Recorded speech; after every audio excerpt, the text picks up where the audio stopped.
विधवा बहू का फैसला। महक की शादी रोहन से होती है। रोहन माँ बाप का इकलौता बेटा होता है, लेकिन फिर किसी कारण से रोहन की मौत हो जाती है। बेटा महक, तेरे आगे इतनी बड़ी जिंदगी है, फिर बच्चों की भी जिम्मेदारी। तू कोई काम कर ले। मैं तो कहती हूँ रोहन के ऑफिस में ही बात कर ले, शायद तेरे लिए कोई काम निकल आए। हाँ माँ जी, मैं भी यही सोच रही थी, लेकिन कैसे बात करूं, किससे बात करूं, कुछ समझ में नहीं आ रहा। अब वो क्या नाम था रोहन का जो दोस्त हुआ करता था, पहले तो बड़ा आता था हमारे घर। राकेश की बात कर रहे हैं?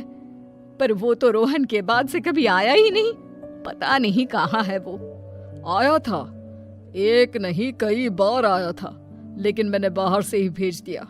घर के अंदर झांकता रहता था, मुझे ठीक नहीं लगा। अरे आपको तो पता नहीं क्या ठीक लगता है और क्या नहीं।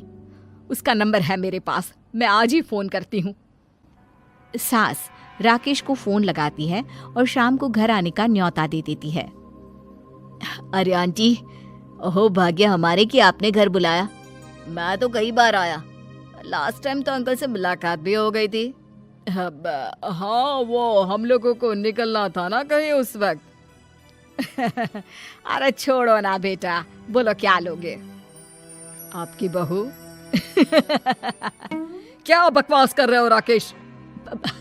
अरे मेरा मतलब ये है कि आपकी बहू कहाँ है? भाभी जी के हाथ की चाय की बस एक प्याली मिल जाती तो। महक चाय लेकर आती है, लेकिन वो जैसे ही राकेश की ओर देखती है, उसे राकेश पसंद नहीं आता। वो अंदर जाने को होती है कि अरे भाभी जी कहाँ जा रही हैं? बैठिए तो सबके साथ। जी नहीं, बच्चों को खाना खिला रही हूँ, आप माँ जी से बात करें ना। अंदर जाने के बाद सास कहती है, अरे बेटा राकेश, वो क्या है ना, वैसे तो तेरे अंकल जी की पेंशन आती है, साथ ही ऊपर 2 मंजिल मकान से किराया भी, तो हम लोगों का तो अच्छा चल जाता है। लेकिन महक, उनकी चिंता आप न करें आंटी, आदेश दें बस आप तो। देखो भाग्यवान, रहने दो, कोई बात नहीं, मैनेज हो जाएगा। अरे क्या मैनेज हो जाएगा अंकल, हमें भी बता दें। आप चुप रहिए जी। अब वो क्या है ना राकेश, तुझे तो पता है कि रोहन के 2 बच्चे हैं, उनकी पढ़ाई लिखाई का खर्चा बहुत है। हम ये चाह रहे थे कि रोहन के ऑफिस में महक को भी अगर कोई काम मिल जाता तो। क्यों नहीं आंटी जी, मैं हूं ना, मैं बात कर लेता हूँ। वैसे तो आप हाँ ही समझिए। महक भाभी को बोल देना कि कल तैयार रहें मेरे साथ ऑफिस चलने के लिए, मैं मालिकों से मिलवा दूंगा उन्हें। महक अंदर से सब सुन रही थी। अच्छा आंटी जी, तो चलता हूँ, कल आ जाऊंगा। अच्छा भाभी जी, तैयार रहिएगा कल। राकेश तो चला जाता है, लेकिन ससुर सास पर बरस पड़ते हैं। मुझे ये आदमी एक पैसे का पसंद नहीं है। तुम इसे बोल दो कि हमें कहीं नहीं करवानी बहू से कोई नौकरी। अरे क्यों नहीं करवानी?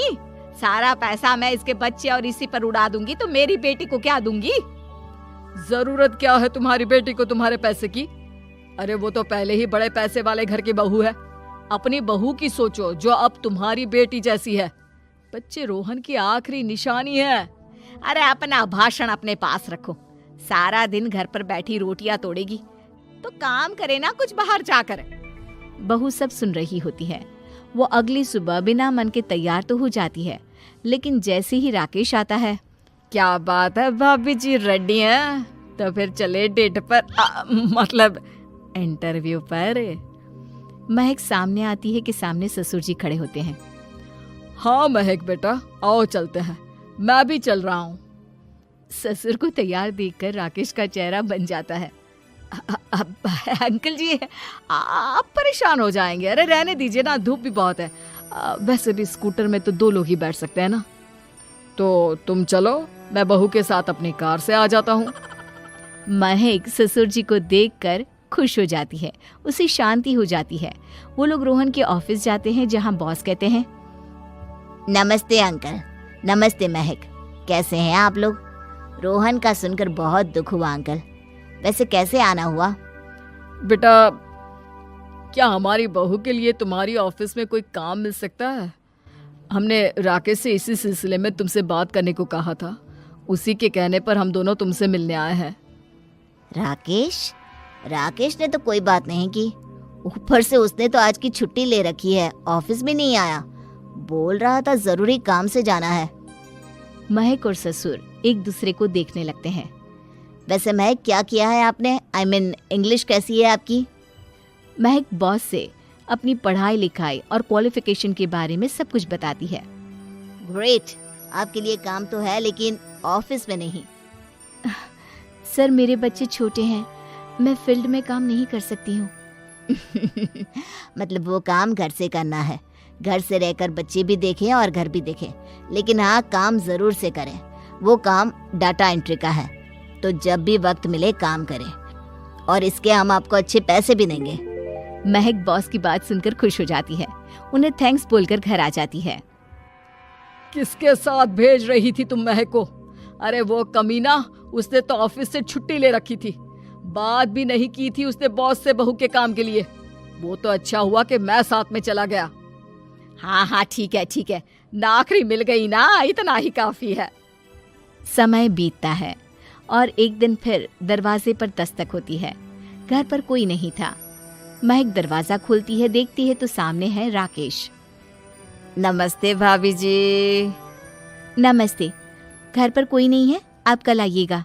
अरे, कैसी बात कर रही हैं भाभी जी, हम तो आपकी मदद के लिए आए हैं। वो क्या है ना, अंकल जी का फोन आया था कि आपको किसी मदद की जरूरत है। महक को आश्चर्य होता है कि उसके ससुर ने राकेश को फोन क्यों किया। वो ससुर जी को फोन करती है लेकिन फोन नहीं लगता। नहीं, हम लोगों को किसी भी चीज की जरूरत नहीं है, आप जा सकते हैं। अच्छा, एक कप चाय तो पिला दीजिए। महक चाय लेकर आती है। चाय पीने के बाद, रोहन मेरा बहुत अच्छा दोस्त था। उसने मुझसे कहा था कि वो रहे ना रहे, उसके घर वालों का, खास करके आपका ख्याल मुझे ही रखना है। तो मैं कल फिर आऊंगा भाभी जी। नहीं, माता पिताजी है नहीं, वो 4-5 दिन बाद आएंगे। आप उन लोगों के आने के बाद ही आइएगा। मुझे ये सब ठीक नहीं लगता। अरे छोड़िए ना भाभी जी, लोगों का तो काम है कहना। मेरा मतलब है वो तो बोलते ही रहेंगे। आता हूँ मैं कल। महक को अब गुस्सा आ जाता है। हमेशा शांत और मधुर बोलने वाली महक पहली बार जिंदगी में फैसला लेती है, और फैसला होता है राकेश को सबक सिखाने का। बड़े बेशर्म हैं आप। किसने कहा आपको कि आप आए? अरे भैया, साफ साफ बोला ना कि नहीं जरूरत है किसी की मदद की। मैं अकेले सक्षम हूँ अपना घर संभालने के लिए। आज आखिरी बार बोल रही हूँ, इस घर की तरफ आंख उठाकर भी देखा ना तो देख लेना, वरना पुलिस के हवाले कर दूंगी। निकलो यहाँ से, या धक्के मार कर निकालूं। पुलिस का नाम सुनते ही राकेश वहां से 9-2-11 हो जाता है, और महक को अपने फैसले पर गर्व होता है।